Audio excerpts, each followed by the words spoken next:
Hello, welcome to yellow bunny. ഇന്ന് നമുക്ക് പേപ്പറായിട്ടൊരു frame ചെയ്തിട്ട് അതിൻ്റെ ഉള്ളിലൊന്ന് ജേർണൽ ചെയ്ത് നോക്കാം. ഒരു A4 ഷീറ്റ് എടുത്തിട്ട് 17x15 അളവിൽ നമ്മുടെ പേപ്പർ കട്ട് ചെയ്തെടുക്കുക.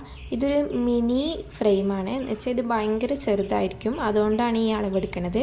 വലിയ ഒരു രീതിയിൽ ചെയ്യണമെന്നുണ്ടെങ്കിൽ കുറച്ചും കൂടെ വലിയ അളവെടുത്താൽ മതി. അത് കഴിഞ്ഞിട്ട് 1 സെൻറ്റിമീറ്റർ വിട്ടിട്ട് 4 വര വരയ്ക്കുക. എന്നിട്ട് അതിൻ്റെ സൈഡിലൊക്കെ ഉള്ളത് ഇങ്ങനെ കട്ട് ചെയ്ത് കളയുക. അതിൻ്റെ ശേഷം സൈഡിൽ ഈ വരച്ചതുപോലെ നോക്കിയിട്ട് വരച്ചിട്ട് അതും കട്ട് ചെയ്തെടുക്കുക. അതിൻ്റെ ശേഷം നമ്മൾ നേരത്തെ വരച്ച വരയിൽ കൂടെ സ്കെയിൽ ഉപയോഗിച്ചിട്ട് ഇങ്ങനെ മടക്കി കൊടുക്കുക. അതിനുശേഷം ഇങ്ങനെ മടക്കുമ്പോൾ നമുക്കത് നമ്മൾ മടക്കിയ കാരണം ഇങ്ങനെ വരും. എന്നിട്ട് പശ തേച്ചിട്ട് ഒട്ടിച്ചു കൊടുക്കുക.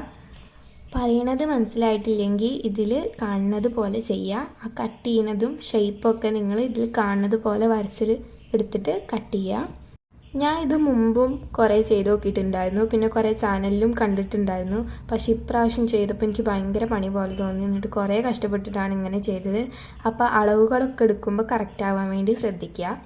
അതിനുശേഷം ഒരു ജേർണൽ പോലെ ചെയ്യുക. അതിന് വേണ്ടിയിട്ട് ഞാൻ ബേക്കറിയിൽ നിന്നൊക്കെ കിട്ടില്ലേ ഒരു കവർ, അത് കട്ട് ചെയ്തിട്ട് ഒട്ടിച്ചു കൊടുക്കുന്നുണ്ട്. അതിന് ശേഷം ഒരു സ്റ്റിക്കർ എടുത്തിട്ട് അതും ഒട്ടിച്ചു കൊടുക്കുന്നുണ്ട്. പിന്നെ ഞാൻ ഗ്ലൂ ഗണ്ണ് വെച്ച് ചെയ്തതാണത്. അത് പശ വെച്ചിട്ട് അവിടെ ഒട്ടിച്ചു കൊടുക്കുന്നുണ്ട്. പിന്നെയും കുറച്ച് ബ്ലാങ്ക് ആയിട്ട് തോന്നി, അപ്പോൾ എന്തോ ഒട്ടിക്കുക വെച്ചിട്ട് അപ്പോൾ കുറച്ച് സ്റ്റാർ ഉണ്ടാക്കിയിട്ടുണ്ടായിരുന്നു. അപ്പോൾ അതൊരു 3 കളറിലുള്ളത് ഒട്ടിച്ചു കൊടുക്കുന്നുണ്ട്.